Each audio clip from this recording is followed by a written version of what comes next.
everybody, and welcome to a special edition of Talking Impact with Team Venom. It's a name you might not have heard for a long, long time because we haven't done one since about January. so I'm Rory, and I'm joined with Connor. How's it going, dude? Yeah, it was good until we had to talk about Impact. Yes. So this episode is going to be a special Slammiversary preview show. At the time of recording, it's the 6th of July. And Slammiversary is on the 17th, and there's 3 matches announced. so that's sort of, I mean, I haven't got the time to record one of these next week for Slammiversary specifically. So figured we'd do one out of the way, and then we was like, there's nothing announced. Yeah.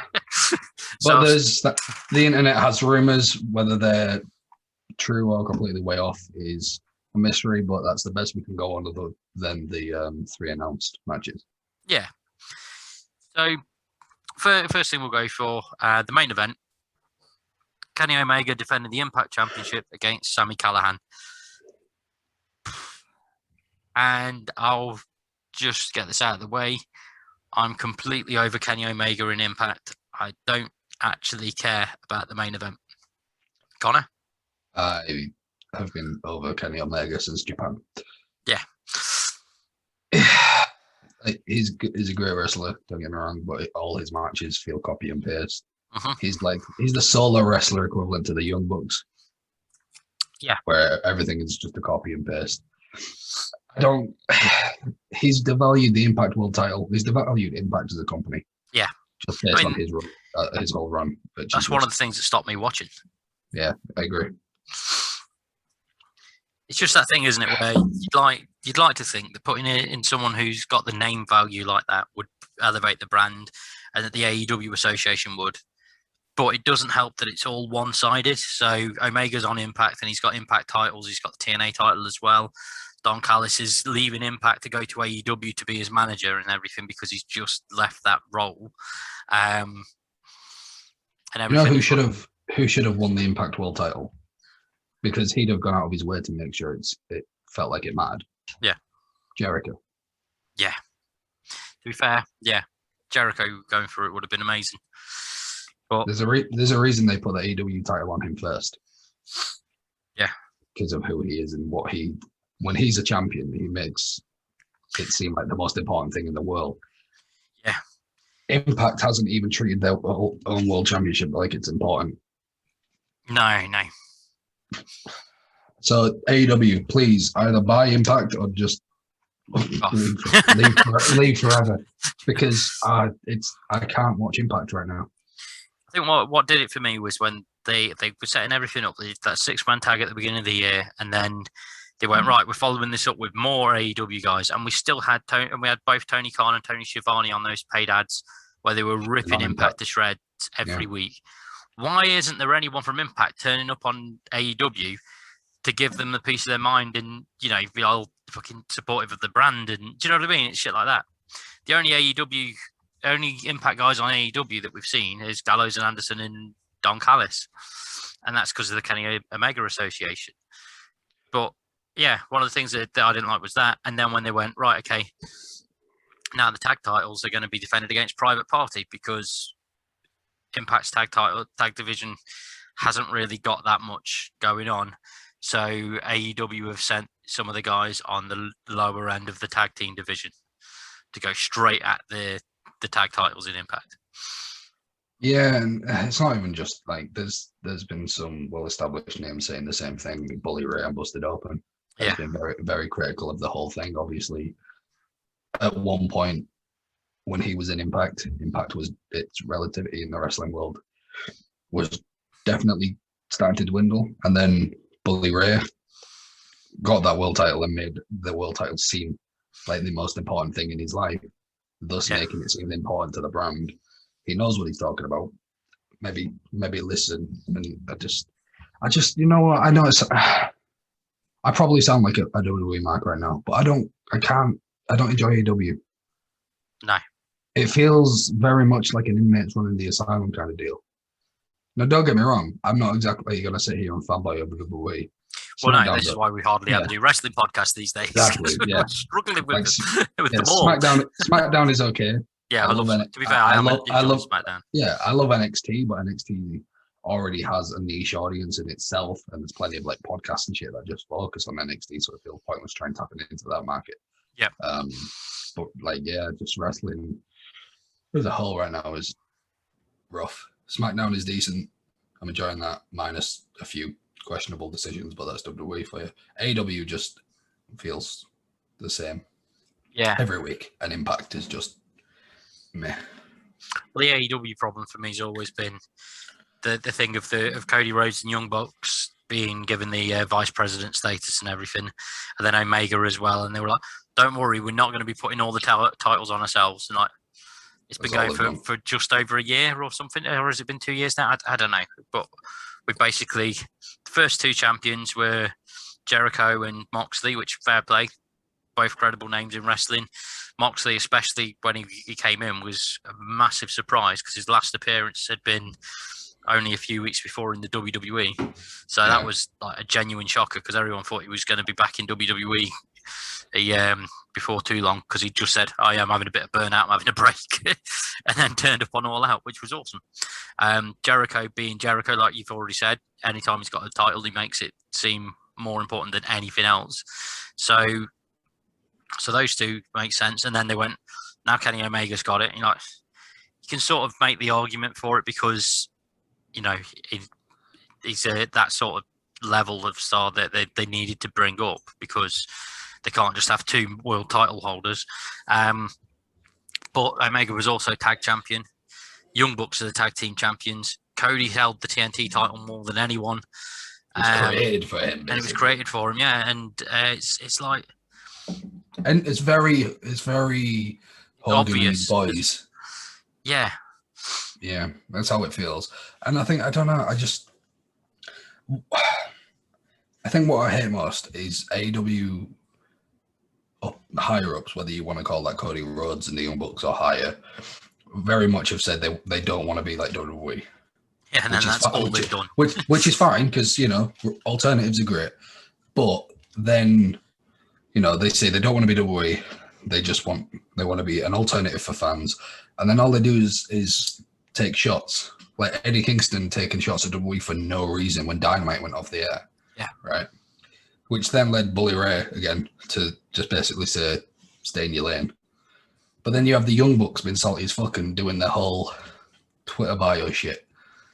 Yeah. And taking digs at Bully Ray because of it, instead of just taking the criticism or acknowledging that someone in their company just did something mildly stupid for no reason. Yeah. There's no accountability, and that's what it feels like. And especially with AEW fans, like I'm probably going to get hate all over fucking Twitter for this, but y'all are fucking idiots. The AEW fans as a whole are so fucking stupid in the sense that AEW could do nothing wrong. You could sit... Yeah, exactly. You could literally sit there. You could have Randy Orton take a literal shit, right? A literal shit on Dominic Mysterio. The fans would destroy it. AEW, Eddie Kingston takes a shit on one of the Young Bucks. Oh my God, 5-star. Especially from Meltzer. Yeah, exactly. Fucking 10 stars if it was in Tokyo. It still amazes me that Meltzer's rated like some of the stuff from All Out as higher stars than Rock versus Hogan. I know. I just want to throw that in there. That was a tag match, I think, as well. Like, fuck off, Meltzer. You remember when we started this video and it was meant to be about Slammiversary? Oh, yeah. That was like 15 minutes ago. It's just become like an impassioned fuck off AEW. Yeah. I'm trying to keep this is what happens. I end up just turning it into therapy. This is what happens when we don't like talk about wrestling for a long time. It just comes out when we do. Yeah. So anyway, Omega versus Callahan. What's your prediction? I can predict I won't be watching. Touché. But I don't know. Here's the thing, right? I don't know because I don't know. I don't know the story. I don't know the rivalry. Basically, Omega's got the belt. Yeah, didn't Sami Callihan win a battle royal or something? That's it. Something like that. He won a match. Sami Callihan's face now as well somehow because he wants it for Impact. You're like, but you literally just caved in a man's eye socket in January. Right. I don't know. I don't know. Especially with like his facial hair now. Kenny Omega seems to be like just reaching Hogan level. I was going to say budget still Triple H. Which, to be fair, if he's reaching Hogan level, it makes sense why Moose isn't competing for the title. That's true. And why he beat Rich Swann to begin with. Yeah, exactly, brother. Does Omega have a daughter? No. So it's probably going to be. I don't care. The future Mrs. Moose. Yeah. So Omega probably because of ego. I feel like unless it's the end of their relationship. Unless it's the end of their relationship. The only thing I can imagine is maybe one of the big releases goes to Impact and then takes that off Omega. And then the new person or returning person, whoever it could be, gets a massive rub. Who would you say is actually at that level? Braun. Yeah, I guess Braun. Yeah, there's Braun. Because the thing is with Braun, I don't know if Impact would pay what Braun wants to be paid. But at the same time, I don't think AEW would do anything with Braun because they've got a few big men now and they do nothing with them. No, but I think AEW would probably snap Braun up just so they've got another former world champion under the belt. Yeah. I could see them doing that just for the sake of it. Like they've done with Mark Henry and Big Show. I'd have said Aleister Black as well, but I mean, I don't want to go to either of those places. No, he's linked with AEW, which is fine because that's just the alternative right now. But now that Thea Trinidad is back with, so I don't. It just feels weird that they bring her back and not her husband. Yeah. Because the thing about when a lot of people get released and then they'll do shoots, they'll shit on the creative and whatever. Aleister Black has been very calm about it. He spoke about it and said that he's gone to them with ideas, but they've not been behind them. Yeah. But he's not like sat there and run his mouth like Joe did, and Joe came back. Yeah, to be fair, I'm fully expecting Aleister Black to turn up on NXT, to be perfectly honest. I'd love him back in NXT. Aleister Black versus Dexter Lumis. Oh my God. Yeah. Freaking Aleister Black versus Karrion Kross. Yeah, but Aleister Black, Dexter Lumis, that is a beautiful cinematic match. Definitely. But you've got Dexter Lumis, Karrion Kross, Finn Balor. That's your whole main event scene for the year of NXT sorted just by throwing Aleister Black in there. But you put him on the UK division and have him take on Walter for a few months or whatever and take that. That'd be awesome. Oh my God. Imagine Aleister Black versus Walter. So to summarize, anyway, I'm going to go with Callahan.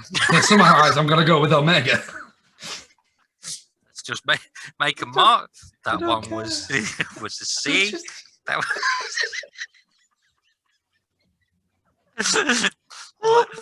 Every other company.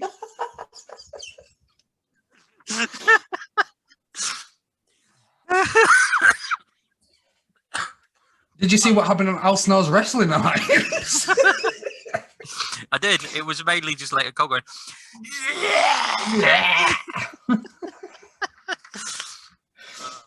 to be fair, though, there was some good stuff on that. Leighton Cole, fucking Michael Rothrock did some cool shit on it. Yeah, that's about it. I've actually been watching some else. So have I. I've actually been watching it. It's actually pretty good. Yeah. So, to be fair, there's been some cool shit going on there. Next match on the Impact preview. The match that was announced like 3 months ago, which made us go, that sounds really good. Oh no, we've got to wait 3 months. Josh Alexander defending the X Division Championship against Petey Williams, Trey Miguel, Ace Austin, Chris Bay, and Rohit Raju. Sounds great, to be fair. But they announced it so long ago. The hype is already dead. Yeah. Do you know what amuses me though? This is one of those things that just like tickled me. We were saying before this, like you said to me, can you remember when we used to petition for Josh Alexander to be X Division champion, and now it's a point when we don't care. Remember last year, on every time there was a mystery opponent, I was like, yeah, I want it to be Pete Williams. And now we don't care. I know it's typical, isn't it? It's an interesting turn of events. This one match has given us everything that we wanted out of Impact 6 months ago. It's 6 months too late, in fact. Naughty. Yeah. It's a bad Impact. But hey, they've got Gia Miller. Yeah, that's true. So, out of those 6 names, who do you think is going to walk away X Division champion at Slammiversary? Swoggle. It wouldn't surprise me. He is still around there somewhere. You know what? If that happens and Swoggle does what Lesnar did at Money in the Bank, I'll watch Impact every week. If that happens, I will watch Impact every week. Yeah. But out of those, say the names again. Josh Alexander, Petey Williams, Trey Miguel, Ace Austin, Chris Bay, and Rohit Raju. They've all been X Division champion before, haven't they? Yeah, I think I saw on Twitter that Chris Bay's just turned face. Okay. So I'm going to go with Chris Bay. I'm going to go with Petey Williams. Sticking with the prediction thing that I've been doing for the last year or so. I'm going with Chris Bay, but it's going to be Trey Miguel. Yeah. Yeah, to be fair, that does make sense. It probably is going to be Trey Miguel. The last of the announced matches. For saying that we thought this was going to be a 5-minute thing because there was only 3 matches announced. We've been coming for half an hour. Although that's what happens when 90% has not been about Impact. This is what it is. So the next match, the last of the 3 announced matches, is Chris Sabin versus. I even had to grab the paper then, like I'd forgotten it already. Did you notice that? Yeah. Oh, it's. You look like Michael Buffer at that Royal Rumble, 2008 Rumble. Ladies and gentlemen, the 3rd match to be announced for Slammiversary. He is the heartbreakable kid. Chris Sabin. I mean, I'm pretty sure Moose's contract is up. I saw it was running out in July, and I assumed that's why he didn't win against Omega. Yeah, so I'm going to assume Sabin. Yeah, and then they've been having like Moose kicking off quite a bit about losing to Omega, so I think they'll have him properly kick off and walk out. I think that's, do you know what I mean? Moose.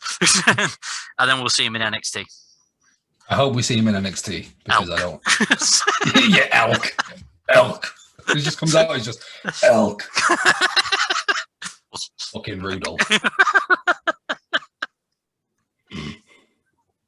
What kind of a name is Moose? So we're both going for Sabin. Call him Venison, damn it. Benny Venison. That's good shit. Yes. So for the rumored shit, man, this is probably the second least professional one of these we've ever done. Obviously, the first least professional being the one where we buried Andy, which is still available on Spotify and iTunes, and I highly recommend everyone check that out. I think that was Talking Trash Season 3, Episode 8. Well, that's what he gets for being a woman hating nonce. Yeah. Allegedly. One of the matches that was sort of settled for Slammiversary the other week and then ended up happening early was Satoshi Kojima and Eddie Edwards versus Violent by Design for the tag titles. And it's one of those things where, you know, screwy finish and all that. So I can see them just doing a repeat at Slammiversary, which I have mixed feelings on because Slammiversary you'd think would either be rematches from big feuds or first-time matchups. That's, you know, the sort of thing, because it's their equivalent to WrestleMania. What if the reason Jimmy gets injured and Davey Richards comes back? Well, what if that happened early because they've managed to talk somebody else into signing with them? Yeah, and we get Davey Richards and Eddie Edwards. No, because Davey Richards likes to fight fighters now and not people. No, he's made his return to wrestling 3 months ago. In MLW of all places that we'd know. Oh, well, that just shows no one fucking cares. It's MLW. We'd know if Andy was still doing things. It doesn't count. It could be in a bingo center in the middle of Hull. It would count more as being a professional wrestler. Anyway, that's why I can see them bringing him into Slammiversary because he's going to be like, I've been in MLW. I want to go back to Impact. Enzo and Cass, yeah. To be fair, that would be awesome. Enzo and Morrissey, man. Would he still be called Enzo? Because Big Cass was called Big Cass with a K, wasn't he, on the Indies? Now he's where's Morrissey? Yeah, but Enzo's trademarked the whole NCO thing. Yeah, fair enough. So you can use it wherever. But that would Impact need a tag division boost right now, and why not get one of the best talkers around to come back. You've already got one half of one of the best-selling merch tag teams. Yeah. In recent years, so fuck it. Especially if they can start spelling shit out for the crowd and everything again, and they go back to doing that sort of thing. That'd be awesome. So for these like rumored ones, I'm not going to bother making prediction notes because fucking no point. Speaking of what you've just said with Enzo and Cass, the other rumored one is Deonna Purrazzo defending the Knockouts title against Melina, which I was unaware of prior to this call, but then you mentioned it to me just before we started recording. So yeah, I read about that earlier. But it makes sense. When I was at work. Yeah. If it happens, it's going to be. I'd imagine it'd been Deonna as well because give her an established win, I guess, because she was doing well as champ, and then they had that really pointless exchange with Su Yung. Yeah. And now Su Young's doing that. She's still Susan, isn't she, at the moment? Yeah, fucking dumb. Unless she turns into Su Yung on this week's Impact. Not back to back, surely. Yeah, that was last year's Slammiversary, wasn't it, when they did that? Yeah, that can't happen back to back. God knows. But yeah, you know, if that happens and it is Melina, I'd like Melina to win it because she's very good and it'd be nice to see her hold the title again. Yeah, to be fair. Yeah, I completely agree. Perhaps I could always win the title back off her. She'll have already held it didn't Purrazzo win it just before Slammiversary last year? I know. If memory serves, it was around about that sort of time. Didn't she win it at Slammiversary from Jordan? Oh yeah, there's also the Knockouts tag titles, isn't there?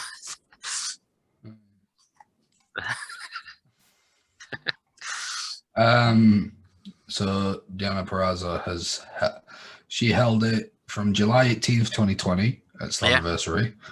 She then dropped it October 24th, 2020 at Bound for Glory to Su Yung, and then picked it up November. Oh shit! Yeah, I forgot about that. Yeah. And then picked it up November 14th, 2020 at Turning Point. So right now she's on a 233 plus day reign. But if you were to add on take away the pointless gap of Su Yung, which was only 21 days, because what's the point? Yeah, but if they can they can drop it to Su Yung, they can drop it to Melina. So yeah, that point stands. Yeah. Give it to Moose. Let him take it to NXT and throw it in a bin on TV. You know what's crazy? What's that? So before Purrazzo, it was Su Yung and then Purrazzo again, yeah? Yeah. Purrazzo beat Grace. Yeah. Grace beat Valkyrie. Valkyrie beat Blanchard. Blanchard beat Su Yung. Yeah. And Su Yung beat Ali. And Ali beat Chelsea Green. Yeah. Which Who is also weird. might be turning up soon. Oh, great. Or was it Lauren Van Ness or whatever her name was? Laurel Van Ness, yeah. Yeah. Because obviously that brings us... That's a nice segue into the last rumoured matchup, which is Brian Myers versus Matt Cardona. And hence the Chelsea Green thing, because her and Matt Cardona have announced they're getting married later this year, haven't they? Is it New Year's Eve, said, or something like that? I'm not going to pretend to know, but yeah. I don't know, I saw it on Twitter the other day, and I was like, all right, fair enough. Either that or Swoggle's going to get involved in that one. Yeah. Because Swoggle. That would be great. Anything Swoggle does is great. But yeah, that's us talk about Impact, guys. Yeah. Oh, one thing. They've got the... they've been doing those teasers like they did last year of going, loads of people got released. Who's going to... Some of them are going to turn up. Who do you reckon's going to turn up? Fucking nobody. Definitely not Brian. Let me have a look. Let's see. Who was released? Who releases? Let me get a full list. Well, it can only be the first lot of releases because the other ones won't have finished the 90-day no complete course. Right. Lars Sullivan, because it'd be hilarious. Steve he runs out into the Deonna Purrazzo match and wins the Knockouts title because we know he's taken a few dicks. Yes. So there we go. I've got the list. Lars Sullivan could be possible if they want to deal with that, but I imagine he's going to stay away from the limelight. Big shows with AEW. Cutler's already in Impact. Andrade is in Impact. AEW, sorry. Billy Kay and Peyton Royce. I think they're a potential to go against Fire and Flavor because they've not been given challenges for the pay-per-view. That'd be good. I'd be okay with that. Samoa Joe's obviously back on the week. Kalisto would be cool. Oh yeah, Kalisto, yeah. Kalisto would be cool. If like say, I don't know, let's say they just go that X Division title match is getting an extra 2 competitors. One's Kalisto, and the other one's Sanjay Dutt. Yeah, that'd work. Because Sanjay's left as well, didn't he? Yeah. Mickey James is obviously in NWA with Chelsea Green, who we say could appear.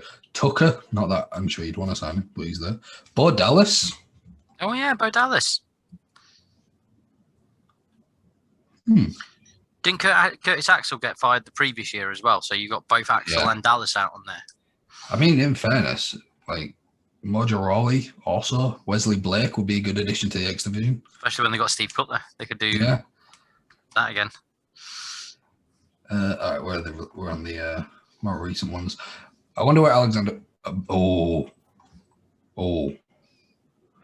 Imagine Velveteen Dream. That'd be awesome. Buddy Murphy, yeah. He'd be a welcome thing to an X Division. Fandango and Tyler Breeze. I know they're recent, but for them to appear at any point. Yeah. At least, do you know what? I'm actually looking forward to it. We get to see the Bollywood boys back wrestling. Yeah. They're actually very good, but obviously instead of just the odd thing in on 205 Live every now and again, which no one watches. So. Exactly. So, anyway. Also, I imagine Killian Dane will turn up in Impact at some point. Yeah, and be another member of Violent by Design. Friggin' thing is off as well, Alexander Wolf. They could actually have all of Sanity. It's going to be Insanity, isn't it? That's what it's going to be called. Yeah. They could have that whole group, could just join Violent by Design, and they could do all the shit that Eric Young was pitching them for SmackDown. And they'd be like, haha, look at this. This is gold. Eat that, Paul Heyman. Lick this, Dave Meltzer. Fuck Dave Meltzer. But anyway, thanks. Yeah. One of the things we normally do on these things is we talk about our excitement levels for the show. Sorry. I cough a lot when I laugh for some reason at the moment. That's hay fever. Coronavirus. Might be, who knows. But anyway, excitement levels for Slammiversary. Somewhere between hemorrhoids and putting a dirty heroin needle into my piss hole. Fair enough. I'm on about a -2. So about the same. Yeah. Synchronicity. Yeah. Yeah. Hope you enjoyed this one, Simon. Thank you to anyone that has sat through us waffling for an hour about virtually everything but Impact. You can find us on Twitter at @King_Roster and at Connor the Heel. Find us on Facebook. Find us on, you found us on YouTube. Also, we sell comics now. Find that on shop.teamvenommedia.co.uk. There we go. There's someone on Connor's wall there. Peace out.